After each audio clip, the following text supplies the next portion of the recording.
Hi friend, cutest ಚಾನಲ್ಗೆ ಸ್ವಾಗತ. ಇವತ್ತು ನಾವು ಕೆಂಬೇರಿ ಮೀನು ಸಾರು ಹೇಗೆ ಮಾಡೋಂತ ತಿಳ್ಕೊಳ್ಳೋಣ. ಅದಕ್ಕೆ ಬೇಕಾದಂಥ ಸಾಮಗ್ರಿಗಳು: ಮೊದಲನೇದಾಗಿ 1 kg ಕೆಂಬೇರಿ, ಈ ಥರ ಮೀನು ಕಟ್ ಮಾಡಿಟ್ಕೊಂಡಿದ್ದೀವಿ. ಕೆಂಬೇರಿ ಮೀನು. ನಂತರ ರುಚಿಗೆ ತಕ್ಕಷ್ಟು ಉಪ್ಪು, 1 ಚಮಚದಷ್ಟು ಸೋಂಪು, 1.5 ಚಮಚದಷ್ಟು ಕೊತ್ತಂಬರಿ ಬೀಜ, ನಂತರ ಸಾಸಿವೆ, ಒಂದು ಅರ್ಧ ಚಮಚದಷ್ಟು ಸಾಸಿವೆ, 1 ಚಮಚದಷ್ಟು ಜೀರಿಗೆ, 1 ಮಾವಿನಕಾಯಿ ಮತ್ತೊಂದು 1 ನೀರುಳ್ಳಿ. ಇದನ್ನು ಸಣ್ಣದಾಗಿ ಹೆಚ್ಚಿಟ್ಕೊಳ್ಬೇಕು. ನಂತರ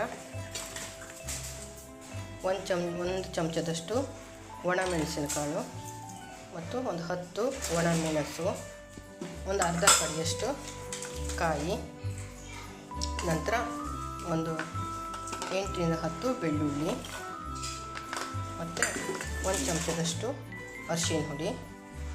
ಮೊದಲು ಮಸಾಲೆನ ಮಾಡ್ಕೊಳ್ಬೇಕು. ಅದಕ್ಕೆ 1.5 ಚಮಚದಷ್ಟು ಕೊತ್ತಂಬರಿ ಬೀಜನ ಕಾವಲಿ ಮೇಲೆ ಹಾಕಿ ಹುರಿಬೇಕು. ಸಣ್ಣ ಹುರಿದು ಹುರಿದಾದ ನಂತರ ಈಗ ಇದಕ್ಕೆ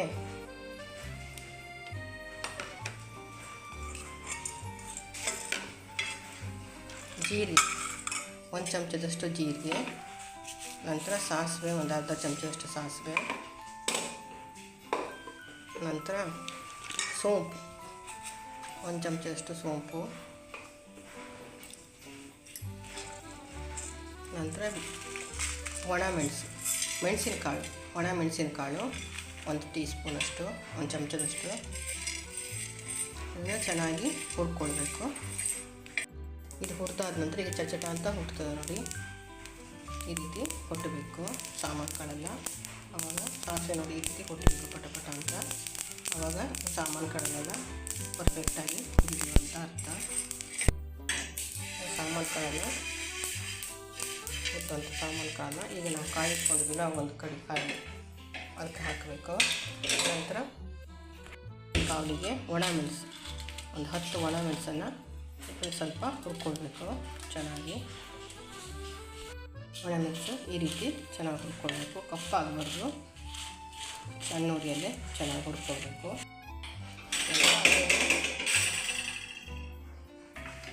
ನಂತರ ಅದನ್ನು ತೆಗೆದು ಹಾಕಬೇಕು. ನಂತರ ಅರಿಶಿನ ಹುಡಿ ಇಟ್ಕೊಂಡಿದ್ವಲ್ಲ ನಾವು, ಆ ಅರಿಶಿನ ಹುಡಿನ ಇದಕ್ಕೆ ಹಾಕಿ ಇದಿಷ್ಟು ನಾವು ಮಸಾಲೆನ ಚೆನ್ನಾಗಿ ರುಬ್ಕೊಳ್ಬೇಕು. ಉಡುವಾಯಿ ಮೀನು ಸಾರು ಮಸಾಲೆ, ಈ ರೀತಿ ಮಸಾಲೆನ ತಯಾರು ಮಾಡ್ಕೊಳ್ಬೇಕು. ಅದು ಗಂಧ ಆಗಿ ಹರ್ಕೊಳ್ಬೇಕು.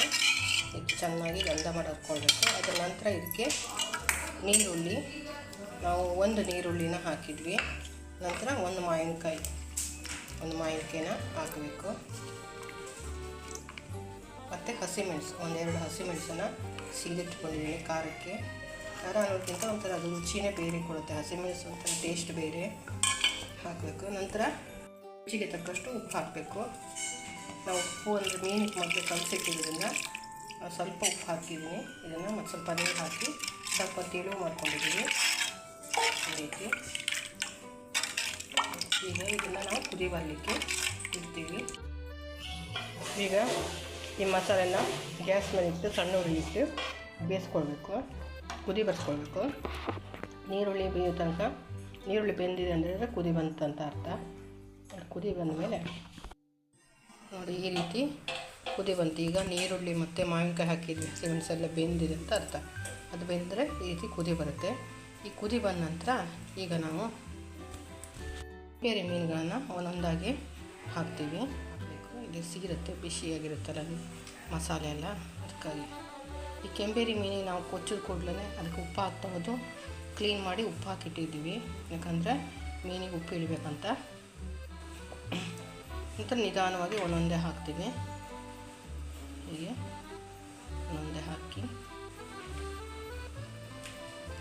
ನೋಡಿ ಯಾವ ರೀತಿ ಕುದಿ ಬರ್ತಾಯಿದೆ ನೋಡಿ. ಒಂದೊಂದೇ ಮೀನನ್ನು ಹಾಕ್ತಾಯಿದ್ದೀವಿ. ಹೀಗೆ ಹಾಕಬೇಕು.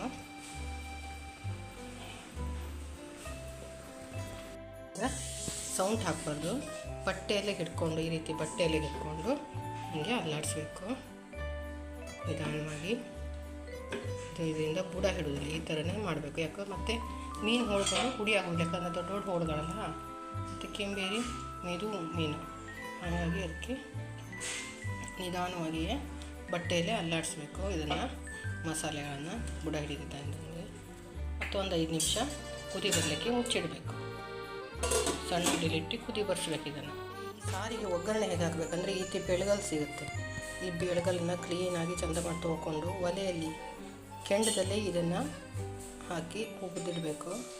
ಅಥವಾ ಗ್ಯಾಸ್ ಮೇಲೂ ಒಂಥರ ಸ್ಟ್ಯಾಂಡ್ ಬರುತ್ತೆ, ಅದನ್ನು ಇನ್ನೊಂದು ಸಲ ನಾನು ತೋರಿಸ್ತೀನಿ. ಆ ಸ್ಟ್ಯಾಂಡ್ ಮೇಲಿಟ್ಟು ಈ ಬೆಳಗಲನ್ನು ಚೆನ್ನಾಗಿ ಕಾಯಿಸ್ಕೊಳ್ಬೇಕು, ಕೆಂಪಗೆ ಮಾಡ್ಕೊಳ್ಬೇಕು. ಮತ್ತು ಇದಕ್ಕೆ ನಾವು ಜಜ್ಜಿದಂತಹ ಒಂದು 8ರಿಂದ 10 ಬೆಳ್ಳುಳ್ಳಿ ಮತ್ತು ಒಂದು ಚಮಚದಷ್ಟು ತೆಂಗಿನೆಣ್ಣೆ, 2ರಿಂದ 3 ಡ್ರಾಪಷ್ಟು ನೀರು ಬೇಕಾಗುತ್ತೆ. ಇದನ್ನು ಒಗ್ಗರಣೆ ಹೇಗೆ ಮಾಡೋದು ಅಂತ ನಾನು ಹೇಳ್ಕೊಡ್ತೀನಿ. ಅದಕ್ಕೂ ಮುಂಚೆ ಈಗ ಮಸಾಲೆ ಕುದಿ ಬರಲಿ. ಈ ರೀತಿ 1-2 ಸಲ ಬಟ್ಟೆಯಲ್ಲಿ ಪಾತ್ರನ ಹಿಡ್ಕೊಂಡು ಈಗ ಅಲ್ಲಾಡಿಸ್ಬೇಕು. ಸೌಂಡ್ ಹಾಕಬಾರ್ದು. ಸೌಂಡ್ ಹಾಕಿದರೆ ಹುಡಿ ಆಗುತ್ತೆ, ಪೀಸ್ ಆಗುತ್ತೆ. ಇದು ಮಾಡಬೇಕು, ಸೌಂಡನ್ನು ಹಾಕಬಾರ್ದು. ಈ ರೀತಿ ಕಲ್ಲನ್ನು ಒಲೆಯಲ್ಲಿ ಈ ರೀತಿ ಕಲ್ಲನ್ನು ಬಿಸಿ ಮಾಡಿಕೊಂಡು ಅದಕ್ಕೆ ಈ ರೀತಿ 8ರಿಂದ 10 ಬೆಳ್ಳುಳ್ಳಿ ಹಾಕಿದ್ರೆ ಅದ್ರ ಮೇಲೆ ಎಣ್ಣೆ, ಚಮಚದಷ್ಟು ಎಣ್ಣೆ ಹಾಕಿದ್ರೆ ನಂತರ 1-2 ಡ್ರಾಪ್ ನೀರು ಹಾಕಿ ಈಗ ನಾವು ಮಸಾಲೆ ಕುದಿ ಬರ್ತಿದ್ವಲ್ಲ ಆ ಸಾರಿಗೆ ಹಾಕಿ ಹಿಂಗೆ ಮುಚ್ಚಿಡಬೇಕು ಒಂದು 5 ನಿಮಿಷದವರೆಗೆ. ಓಪನ್ ಮಾಡಬಾರ್ದು. ಈ ರೀತಿ ಮಾಡೋದ್ರಿಂದ ಸಾರಲ್ಲಿ ಬೆಳ್ಳುಳ್ಳಿ ಮತ್ತು ಕಲ್ಲಿನ ಒಗ್ಗರಣೆ ಒಳ್ಳೆ ಪರಿಮಳ ಬರುತ್ತೆ. ಈ ಪಾತ್ರನ ಹೀಗೆ ಅಲ್ಲಾಡಿಸ್ಬೇಕು ಎಲ್ಲ ಕಡೆಗೂ, ಆ ಒಗ್ಗರಣೆ ಮತ್ತು ಬೆಳ್ಳುಳ್ಳಿ ಕಲ್ಲಿನ ಪರಿಮಳ ಹೋಗುವಂಗೆ. ಕೆಂಬೇರಿ ಮೀನು ಸಾಂಬಾರು ತಯಾರಾಗಿದೆ. ನೀವು ಒಂದು ಸಲ ಟ್ರೈ ಮಾಡಿ ನೋಡಿ ಹೇಗಿದೆ ಅಂತ ಹೇಳಿ.